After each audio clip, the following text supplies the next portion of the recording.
우리 친구들 반갑습니다. 디딤돌 초등 고학년 독해력과 함께하고 있습니다. 3권 내용 함께 살펴보고 있는데 이번 시간은 6번째 지문이네요. 영역은 역사 부분인데요. 그래서 재밌습니다.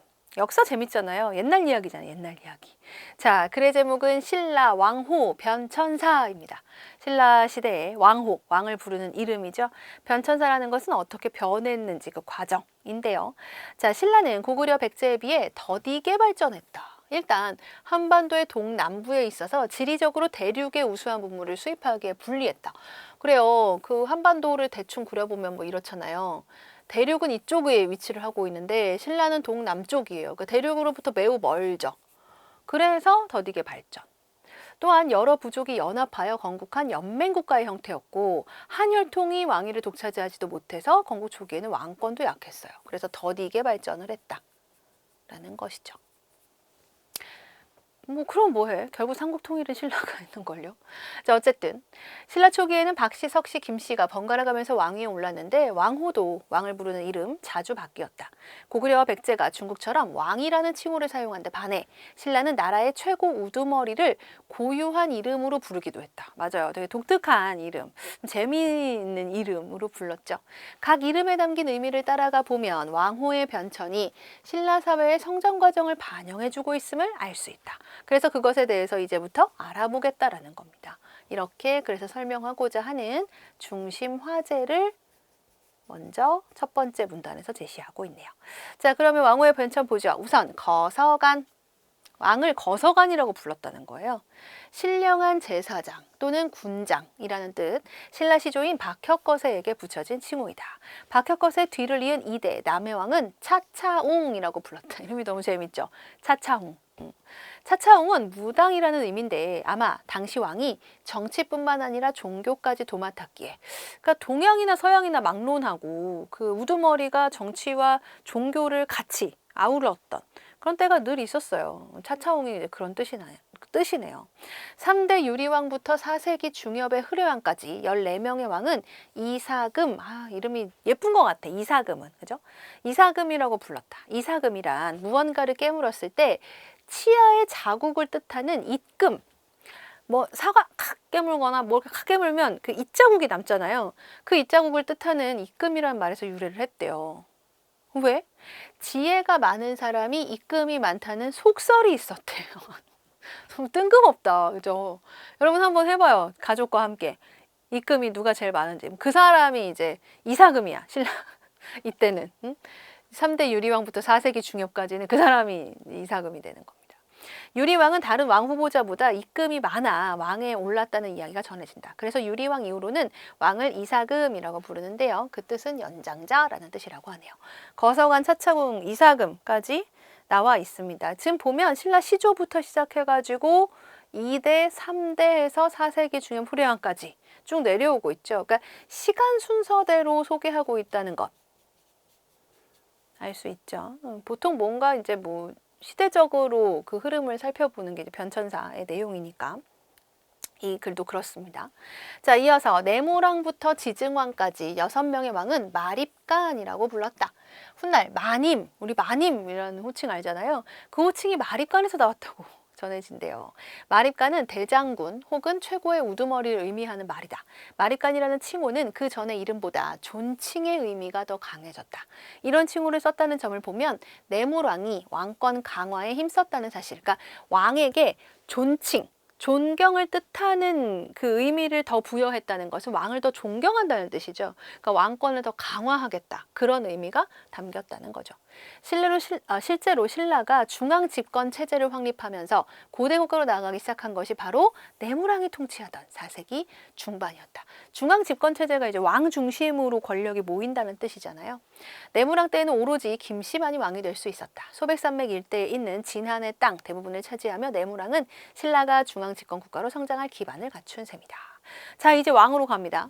왕이라는 칭호가 사용된 것은 22대 지증왕 때 이르러서이다. 지증 마립간으로 즉위한 지증왕은 제2위 중에 신라 고유의 왕후였던 마립간의 칭호를 중국식 왕으로 고치고 그동안 사라, 사로, 서라벌 등으로 다양하게 사용되던 나라 이름을 덕업이 날로 새로워지며 사방을 망라한다. 그래서 신라, 새로워져서 망라한다. 그래서 신라라고 정하는 등 국가의 체제를 새롭게 했다. 왕이라는 칭호를 사용한 지증왕 때 이전에 비해 왕의 권한이 강화된 것을 이러한 왕호의 변화를 통해 확인할 수 있다라고 했네요. 아, 재밌네요. 그죠? 신라 왕호가 이렇게 그냥 뭐 왕호의 변천을 용어로만 살펴보면 그냥 외워야 되는 거지만 정말 왕호의 변천을 통해서 신라 사회의 그 성장 과정을 알 수 있습니다. 자, 정리를 좀 해볼까요? 신라 왕호의 변화를 뭐의 순서에 따라서 시간 순서에 따라 설명하고 있습니다. 신라 왕호의 의미와 그 호칭을 사용한 왕의 특징을 관련지어 설명을 하고 있죠. 자, 1문단에서 신라가 고유한 왕호를 사용했다라는 내용을 소개를 하면서 2문단에서는 신라 왕호가 거서간, 차차홍, 이사금으로 변해왔는데 그 의미를 소개하고 있고 3문단에서 이제 마립간이죠. 의미 소개합니다. 이어서 4문단에서 이제 왕이라는 칭호가 지증왕 때 사용되었다는 내용이 나오죠. 이렇게 이 글은 신라의 왕호 변천을 통해 본 신라 사회의 성장 과정이 바로 주제가 되겠습니다. 자, 그러면 문제 볼까요? 내용과 일치하지 않는 것. 지문 읽으면 답 나오는 문제 틀리면 안 되죠? 답은 5번입니다. 신라는 왕권을 강화하기 위해 여러 부족을 연합하여 연맹국가를 만들었다? 글의 맨 첫 번째 문단을 보시면 이렇게 연맹국가였다라는 것이 왕권이 강화되는 데는 매우 불리했고 그래서 발전도 더뎠다는 내용이 나오죠. 그래서 5번이 틀렸습니다. 나머지 내용들은 모두 그래서 확인을 할 수가 있죠. 이어서 신라에서 왕이라는 말 이전에 사용했던 칭호 4가지를 찾아 쓰는 문제. 이것도 지문만 잘 읽으면 그래요. 쉽게 찾을 수 있죠. 거서간, 차차홍, 이사금, 마립간입니다. 뭐 순서대로 쓰라는 말은 없지만 여러분은 답 쓸 때 순서대로 쓰는 것이 좋겠죠. 만약에 순서대로 쓰라고 했다면 반드시 순서대로 써야만 답이 되고요. 자, 보기는 이 글의 특징을 설명한 것입니다. 빈칸에 들어갈 말. 이 글은 신라 왕호의 변천 과정을 이것에 따라 설명하고 있네요. 순서대로 내용을 따라가다 보면 신라 왕호의 변화와 더불어 신라가 어떻게 성장했는지 알 수 있는데 1대 왕부터 시작해가지고 쭉 뭐에 따라서? 시간 순서에 따라서 제시를 하고 있습니다. 그래서 답은 2번이 됩니다. 글을 전개하는 방식 중에 뭐 공간의 이동도 있고 뭐 시간의 순서도 있고 여러 가지 방법이 있죠. 네, 이 글은 시간 순서대로 설명을 했죠. 자, 넘어갑니다. 마립간이라는 왕호를 통해 알 수 있는 내용, 마립간을 설명한 부분에서 찾아야 돼요. 어딨나요? 3문단에 있어요. 마립간에는 뭐의 의미가 그 전보다 존칭의 의미가 더 강조됐다고 했습니다. 그러니까 그 존경화의 의미가 강조됐다는 것은 그만큼 왕권 강화에 더 집중을 했다는 것을 보여준다는 거죠. 해서 답은 2번. 이전보다 왕권이 강화되었다가 가장 알맞습니다. 지문에서 바로 찾을 수 있어요. 자, 이어서 5번. 이 글을 읽고 해결할 수 있는 질문이 아닌 것. 해결할 수 있는 질문이라는 것은 이 글에 나오는 내용이니까 해결할 수가 있죠. 그러니까 질문이 아니라는 것은 이 글에 안 나오는 내용이 뭐냐 하는 문제와 같습니다. 해서 답은 2번이죠. 김씨만 왕위에 오를 수 있게 된 까닭. 김씨만 왕위에 오르게 되었다는 내용은 있어요. 그런데 왜 그랬는지 그 까닭은 안 나오니까. 이렇게 하고 넘어가는 게 아니라 그럼 나머지는 다 나오는지 확인해 봐야죠. 자, 신라 시조 박혁거세. 시조 때는 뭐라고 불렀다고요? 거서간이라고 불렀다는 내용이 지문에 나오고. 자, 연장자라는 의미를 가진 왕호를 사용한 왕. 자, 일단 연장자라는 의미를 가진 왕호는 뭐야? 이사금이에요. 그리고 이사금이라는 칭호를 쓴 왕은 유리왕부터 흐르왕까지 몇 명? 14명이다. 라는 내용이 나오고. 자, 소백산맥 일대 땅을 정복하며 신라가 성장하는 기반을 갖춘 왕 누구다? 3문단에 나오죠. 내무왕입니다. 왕이 종교와 정치에 모두 관여했음을 알려주는 신라의 왕호, 무당이라는 뜻 있는 것. 차차홍. 왕호에 대해서 살펴볼 수 있는 글. 근데 여기서 지금 형광펜 보입니다. 형광펜 나오면 뭐다? 그렇죠. 너무나 소중한 우리의 코너, 수능 연결. 자, 질문의 형태로 세부 정보를 확인할 수 있는가를 묻는 문제가 바로 이런 문제인데 사실 어려운 문제가 전혀 아니고요.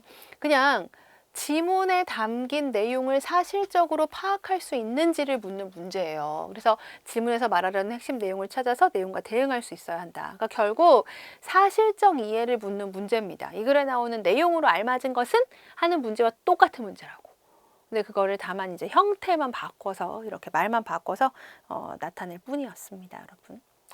자, 이제 정리를 좀 해보죠. 한 줄 요약입니다.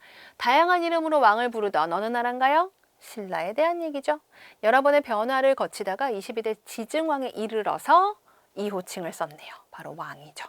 이러한 왕후의 변천을 통해 신라의 성장 과정을 알아볼 수 있다. 이렇게 요약할 수 있습니다. 자, 이제 우리의 어휘력을 키워보도록 할까요? 자, 빈칸에 들어갈 말, 낱말 뜻을 참고하면 됩니다. 국제 경쟁력, 이것을 위해 세력이나 힘을 더 강하고 튼튼하게 합니다. 국제 경쟁력을 강하고 튼튼하게 하는 것, 강화라고 하죠. 자, 외국에 발달된 이것을 받아들이도록 문화의 산물, 곧 정치, 경제, 종교, 예술, 법률 따위의 문화에 관한 모든 것을 통틀어서 이릅니다. 문물이라고 하죠. 자, 요즘에는 실화의 이것한 영화가 사람들에게 인기가 있다. 기초가 되는 바탕 또는 사물의 토대, 기반이라고 합니다. 그래서 실화에 기반한 영화가 사람들에게 인기가 있다. 이렇게 쓰죠. 자, 이번에는 문제 속 개념어인데요. 앞서 우리가 그 시간 흐름 얘기를 하면서 거기 보면 공간이동이라는 말도 나와요. 자, 공간이라는 건 뭐냐? 그래서 다루는 화제 또는 대상의 배경이 되는 장소를 말합니다. 곳. 그렇죠? 공간 이동은 시나 소설에서 자주 나오는 전개 방법이지만 비문학에서도 어떤 대상을 설명할 때 공간의 이동에 따라 내용을 서술하는 경우가 있어요. 바로 이런 경우죠. 우리의 전통 가옥인 한옥의 특징은 개방감이다. 한옥에 대해 설명하잖아요. 이때 대문을 활짝 열고 들어가면 마당이 나온다. 집의 각 채들은 마당을 통해 서로 연결되어 있다. 집의 가장 깊숙한 안채에 들어가 보아도 널따란 대청마루와 앞뒤로 뚫린 창문이 개방적인 느낌을 준다. 대문에서 마당에서 안채까지 장소의 이동에 따라 설명하고 있습니다. 이런 게 바로 공간 이동이다. 자, 그렇다면 시간 순서와 공간 이동 중 다음 내용을 설명하기에 알맞은 방법. 민요의 지역별 특징과 유래예요. 지역. 지역은 장소, 즉 곳. 그렇다면 공간 이동이겠죠. 자, 이번엔 시대별 달라진 미인의 기준. 시대별로. 고려 시대에는, 조선 시대에는, 현대에는 시간이 흐르고 있습니다. 따라서 2번은 시간 순서가 가장 알맞겠죠. 자, 공간의 이동이냐 시간 순서이냐를 묻는 문제 많이 나옵니다. 또는 공간의 이동에 따라 쓴 글이라면 그 공간 이동에 따라서 정리하는 문제. 또 뭐 시간 순서도 마찬가지죠. 그 시간 순서에 따라서 내용을 정리하는 문제도 많이 나오니까 내용 전개가 어떻게 이루어지고 있는지 잘 살펴볼 필요가 있습니다. 오늘은 여기까지고요. 다음 시간에 새로운 내용으로 다시 오겠습니다.